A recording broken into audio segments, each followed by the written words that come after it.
views and opinions expressed in this program are those of the participants and do not necessarily reflect the views of Bronxnet or the program underwriters. Of the country's approximately 100 million full-time employees, 51% aren't engaged at work, meaning they feel no real connection to their jobs. That's according to a Gallup study on the American workplace.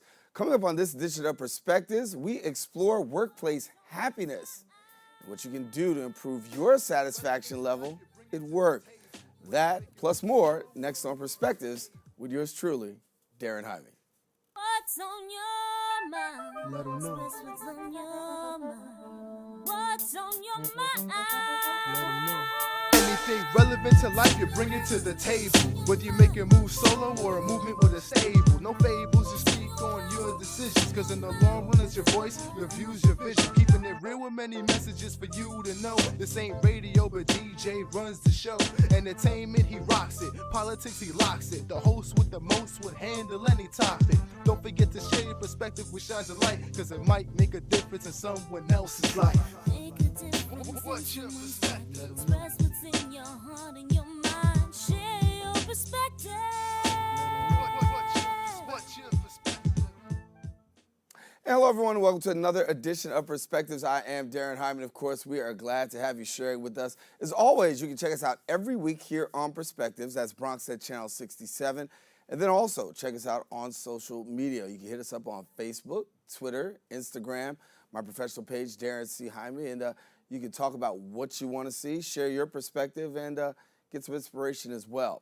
Coming up on this edition of Perspectives, we are talking about jobs. Yes, the U.S. economy added 103,000, jobs in March, maintaining a steady track of growth. This, according to the Bureau of Labor Statistics report. But as job seekers and employees welcome this fact, there's also a small elephant in the room. Many workers are still not completely happy in the workplace. And the question is, are you one of those employees? And what can you possibly do to change your work happiness level? Well, here to give us some professional answers and advice is executive coach and career strategist Elizabeth Koraca, and she also works with business executives, journalists, entrepreneurs, and other professionals, helping to boost their job performance. She also is a former Reuters TV anchor and, most of all, a former Bronxnet TV reporter right here with us. And Elizabeth, welcome back. Thank you, Darren. It's so wonderful to be here. I always love coming back to Bronxnet. Good. Got to wish you a happy birthday, too. Thank you. Yes, today is the big day. Today's the big day. Well, Yeah. congratulations. Happy birthday. Thank you. So we talked a little bit about these numbers, and they are really startling to find out that 51% of people really at work just don't like work. That's, people say that's uncommon, but it is really common. It is, and a recent bank rate survey also states that out of the people that they surveyed, your average American worker is only giving their job satisfaction a 7 out of 10. And to me, that is just not good enough. You want to try to be as close to a 10 out of 10 most of the time. Mm-hmm. So people got to ask the real question, am I happy at work? And is that a question that really we should ask? Because some people are just working just to get through. I'm doing it because I need a check. But a lot of people are just not happy. You always want to check in with yourself. You want to avoid that black downward spiral of misery that we could all get sucked into when we're not happy at our jobs. So if I'm not happy at my job, what are the things, or what are some of the warning signs to say, listen, I'm clearly not happy here? Okay, so what you really want to do, I've got 3 main points that you want to assess and then take action on. And number 1 is really get clear. Get clear on what you like and what you don't like about your job, what makes you happy and what makes you unhappy, and start to make a list of all those things. Then number 2, you want to take that list and set some goals around that. What do I want my career to look like this year? What are the things that I want to accomplish this year? And then from there, it's going to help give you more clarity and direction on how to move forward, how to be happier.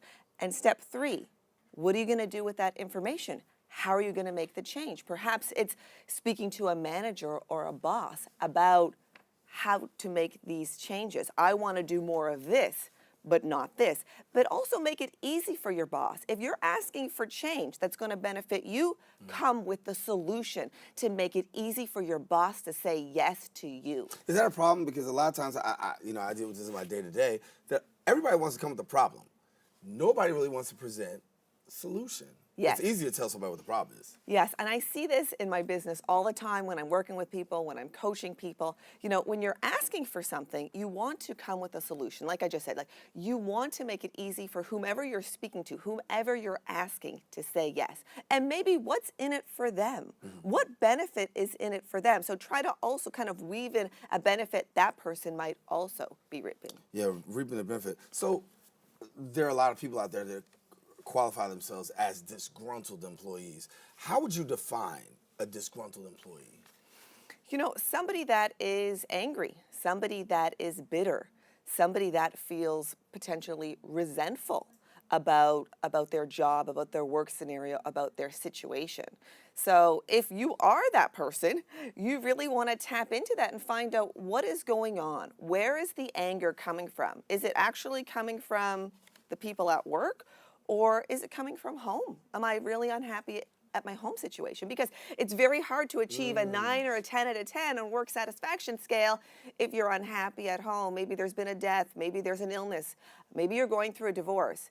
You're gonna have a really hard time being happy at work when you've got all that going on at home as well. So that's really powerful because you're talking about unhappy people at home can definitely come to work and make a real unhappy environment. Yes, yes. So you want to try to separate as much as possible. And when you are going through those types of traumatic situations, sometimes work is a really nice escape. So you want to try to separate and divide. While I'm here at work, I'm going to try my best to give my 100% attention to this job, be engaged, and then when I get home, deal with that situation then. All right, take a quick break. We'll come back, talk a little bit more with Elizabeth. How to improve workplace happiness. People want to work. You certainly want to be happy when you go to work. So Elizabeth's going to continue to help us so that way we can be a little bit more happier at work and get the much needed tips that some of us really need to get. Stay with us. We'll come right back in a few.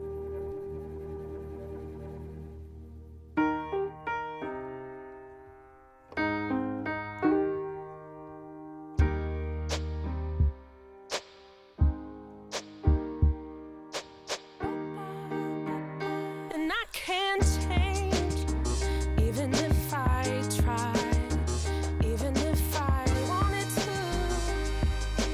My love, she keeps me warm. She keeps me warm. She keeps me warm. She keeps me warm. She keeps me warm. She keeps me warm. We are neighbors and best friends. I love my sister. My heart doesn't see race. Love is love. Our family is no less than any other family. Love is kind. Love is patient. Well, Thomas, you've got prediabetes. But with more exercise and a change in diet, it can be reversed. I've tried exercising. It just makes me hungry for bacon. I love bacon, too. And who really likes to exercise? Not me. Me neither. Nobody. So we're good? What? Oh, you still have prediabetes. Big time. And we're back here on Perspectives. Darren Jaime here with you. Our guest in studio, Elizabeth Koraca. She is a strategist who can help us in this situation called workplace unhappiness. And yes, she's also executive coach and career strategist. We're glad to have her sharing with us, letting us know a little bit more about what it is so that way we can improve our happiness in the workplace. And if you've ever had disgruntled employees, and some of us work with them, and some of us are in a disgruntled environment, and you just need some clarity. So she's been here sharing with us and getting us clear on what it is that we need to do. And I wanted to talk about this because a lot of people come to work unhappy. And there's some things that you have to do as a person when you come to work to make the difference. So let's talk about me. I'm a disgruntled employee. What are some of the things that I've done? I mean, you outlined 3 things too, but what else could I do to really try to shift the atmosphere? Okay. Well, I would say really ask yourself, am I happy with my current job situation? Do I want to be here? Do I want to be here in this business or in this company, right? So you really want to think about, am I in the right job? Do I enjoy what I do? Okay, so if you enjoy what you do, but you're really unhappy in your current situation, you want to try to look for other openings within the company. See, maybe you could be transferred. If you really know that you don't want to work for that company, it's time to start looking. The more you take action, action dissipates fear and anxiety. So the more you take action in trying to find that new job or move to a different department, the better, more in charge and more in control you're going to feel. Because there's nothing worse than feeling powerless. Because when you work, you feel like the job has control over you. I've got to do this. I've got to do this. But what you're encouraging people to do is you have to take control of your situation. Now, when I'm at work, sometimes there's a situation where I need to make this ask, whether it's for more money, whether it's for vacation, whether it's for, something that's going to make my job a whole lot smoother. But sometimes people are afraid to ask. Give me something on what do I need to do to improve that ask. Okay, so what I talk to my clients about, when you're feeling fearful about asking for what you want, what are you worried about? Ask yourself, what am I so worried about? We don't get what we don't ask for. So if you don't ask for it, most likely you're not going to get it. But you want to be strategic if you're going to ask for a raise or more vacation or something else. You want to make sure that you're being seen kind of at a high level, or your boss is happy with you. You've just accomplished something. You've just done a great job with a client or on a presentation. That could be the time to ask. And also check in with your boss or manager's mood. If their boss has just come down on them and they're upset or angry, or they just realize that and someone has told them their vacation has been canceled, that's not the time for you to ask for what you want. Yeah, because sometimes people make that big mistake. I often say that it's like the guy who goes to the judge. If the judge has the last bad person, has really come out on the other guy before, you don't want to go right after that. You don't want to be on the best possible behavior. Behavior at the workplace is also very important too, right? And sometimes we can miss our happiness, if you will, just by our own behavior. What are some of the things that we can do in terms of shaping our behavior in an environment that isn't so comfortable? Because some people are working in environments right now and it's just not comfortable. So what do I do to improve my behavior in that, or to at least get me a level of calm in the middle of a storm? Okay. Well, first things first, you want to make sure you have a supportive environment. You want to feel supported by your boss and, for the most part, your colleagues. We don't live in a perfect world, so most likely not all your colleagues are going to support you. That said, you need somewhat of a supportive environment to thrive. If you don't have that, you need to work on ways to get there. When it's time for your work review, perhaps maybe it's every quarter, you want that feedback. How am I doing? What can I do to improve my situation? And at that time, might also be a good time to ask for what you want, because it's usually expected during quarterly reviews.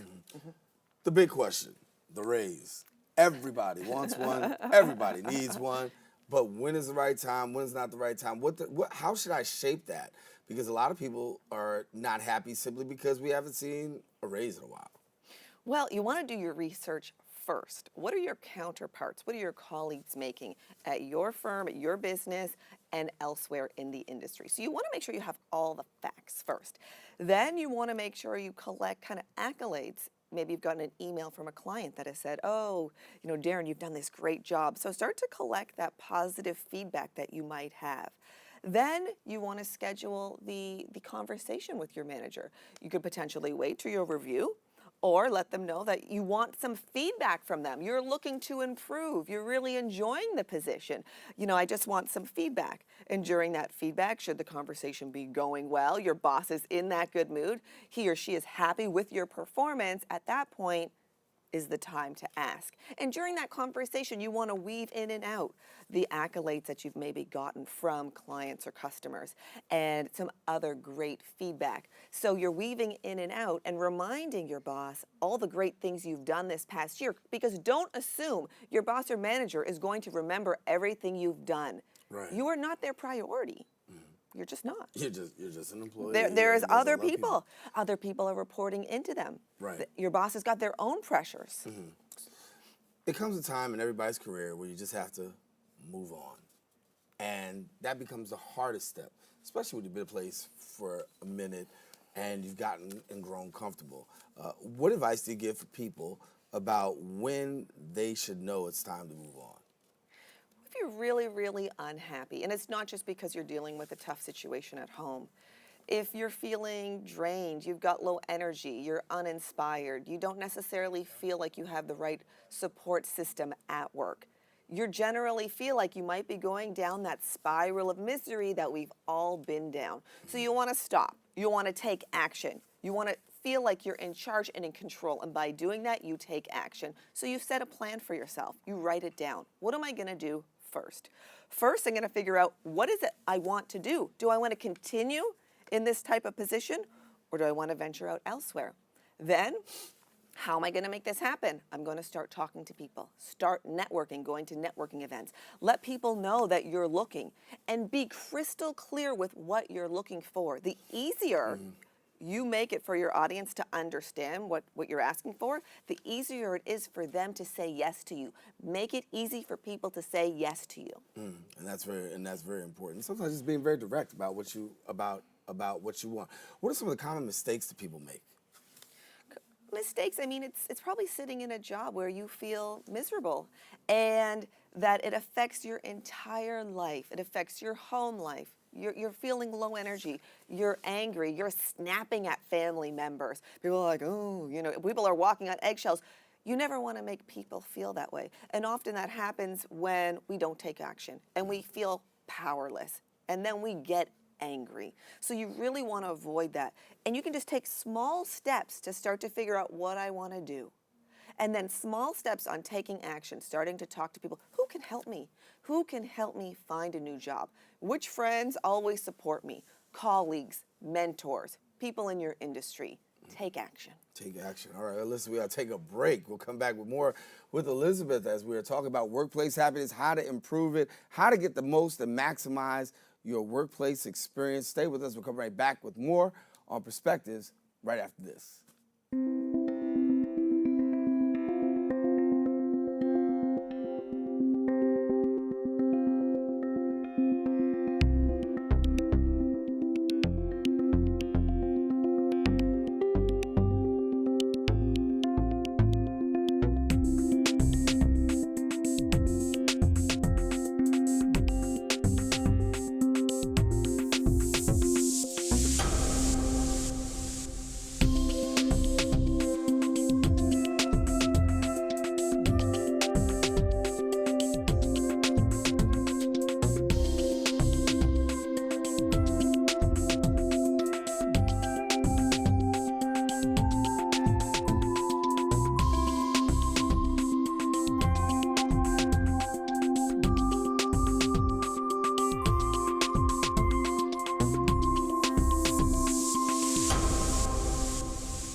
Behold, the angry giant.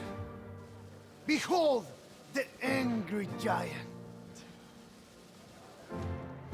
Behold, the angry giant. Behold, the angry giant.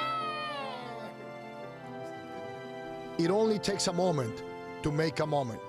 Take time to be a dad today.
Back here on Perspectives, Darren Jaime here with you, and we are continuing our conversation with Elizabeth Koraca, talking about workplace happiness, what to do to maximize the best in the workplace. And I want to go back to something we talked about earlier, because for some people it's time to move on, and we just don't know, or we do know. The reality is we do know, but we just don't want to take the right steps. So let me go here with that one, because many times you already feel it in here.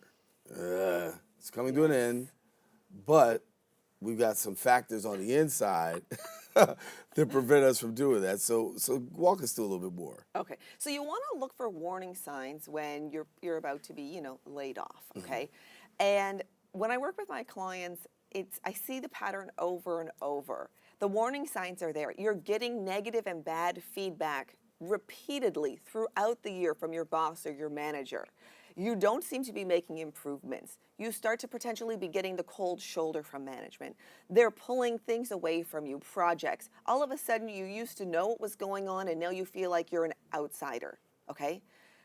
At that point, when that starts to happen, okay, I would definitely ask for meetings, ask for feedback, let the person know that you want to give it your best, you enjoy, you're grateful for this opportunity. But if it continues to happen, and you don't feel like you're on the inside anymore, you want to take action to feel like you're in charge and you're in control to get a new job. Don't be in denial about it. We've all got that gut feeling. And maybe you'll be pleasantly surprised and you don't end up getting laid off or fired. But chances are, when you've got that feeling, take action. Start looking for a new job. Again, start thinking about who can help me. Which friends can help me? Which former colleagues can help me? And again, thinking about, what do I really want to do? Do I want to continue in this field, or would I like to try something new?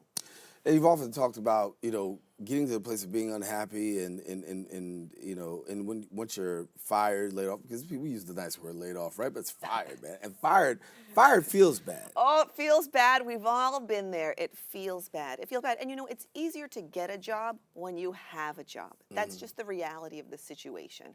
So, and nobody likes to say, I was laid off or I was fired. But the reality is that it happens. And just because it hasn't happened to you doesn't mean it won't happen. Right. And just because it's happened once to you doesn't mean, well, it happened once. Sometimes people say to me, happened once. What are the chances it could happen again? Chances, yeah. Chances are. Yeah, chances are it could happen to you. Right. So you really want to make sure that you're ahead of it. You're ahead of the game. You take action. You're not in denial. You're moving forward to figure out, how can I get out of here?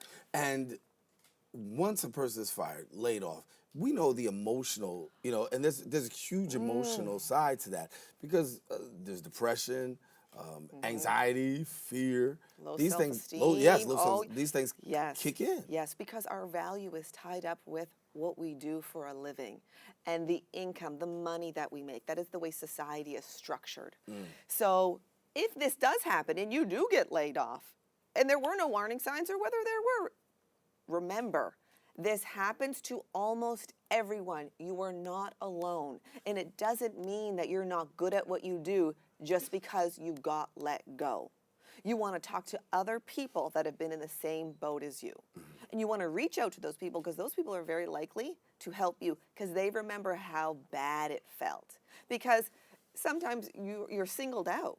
Right. You could be the only person, or maybe even a few people in the firm. But what about all your other friends and all your other family members that have jobs? We start to compare ourselves. Do not compare yourselves to others. You want to find that supportive environment in those times of when we do get fired and laid off. And really recovering from that could be a rough. It takes people sometimes months. Years. Yes, it depends on how long it takes to find a job. And that's why I tell people, when you start to get that feeling of, I might get let go, or I'm really unhappy in my job and I want to make a change, do it right away. Even small steps. Once you get that momentum, you're going to get faster and faster with moving forward and trying to make that change. That's awesome. Elizabeth's been giving us some great tips on really helping us in the workplace happiness, and really taking ownership. And I think that's a big thing, right? You have to take ownership of where you are and who you are. And I think that the major thing that we've talked about a lot, or heard a lot about today, is really getting in front of it. And getting in front of it is paramount. It is. You have to get in front of it. And like I've said multiple times, if you get in front of it, there's a sense of empowerment that you're in charge, not your boss, not your company, right? And you want to make sure that you're taking action to do that. And like I said, like that feeling you're getting that maybe it might not be time for you, or maybe it is time for you to move on. But I can remember being unhappy in a job situation, and I really wanted a title change. A colleague of mine got a title change. We did something similar. I felt like I know my clients were happy. I was doing a good job. The team was happy. So I approached it to my boss, who I did not feel supported by, but you don't get what you don't ask for. So I said to him, I reminded him of what the great things I was doing, great client feedback. I said, I'd really like to have a title change. When do you think we could make this happen? I'll never forget it as long as I live. He sat back at his chair. He put his head back and he laughed, ha, ha, ha, ha, ha, ha, ha. He said, Elizabeth, when you get more clients, then we'll talk about a title change. And I never forgot it because, A, it felt horrible. B, I wasn't in charge of getting new clients. I was just in charge of keeping the clients happy. But it wasn't my role. So I felt like it was very out of my control. And I was unhappy at that point anyway. But what was great about that moment was I got clarity. I knew I no longer wanted to work for this person. I knew there was no other opportunities at that company. Right. So then I took action. I took massive action because I was so upset. I was so angry. It just fueled this force in me to move forward and get the heck out of there. And that's what I did. Amazing. And that's what people have to do, get in front of it. And if you're feeling uncomfortable, make the adjustment. But there's some honesty involved. There's a self-assessment that's involved that you have to really take a look at self and say, where am I? And look and see what you can do, because that's the most important thing. You are in control of the situation. I think that's what we have to say. Elizabeth, we are out of time. Oh, no, I always love coming and talking to you, Darren. Got to come back again. For sure. All righty. Elizabeth Koraca, our guest here. And listen, talking about workplace happiness, and the most important thing, as we said throughout the course of this whole show, is it really starts with you and it ends with you as well. Take control of the situation, get in front of it, and see if your workplace environment cannot become better. For all of us here on the Set of Perspectives, I'm Darren Jaime. Thanks for watching. Until the next time we meet, stay safe, share your perspective with somebody else, because you never know, it just might make a difference in somebody else's life. Take care.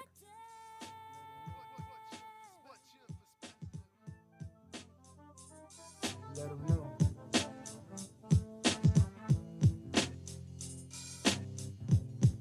What's on your mind? Let 'em know. What's on your mind? What's on your mind?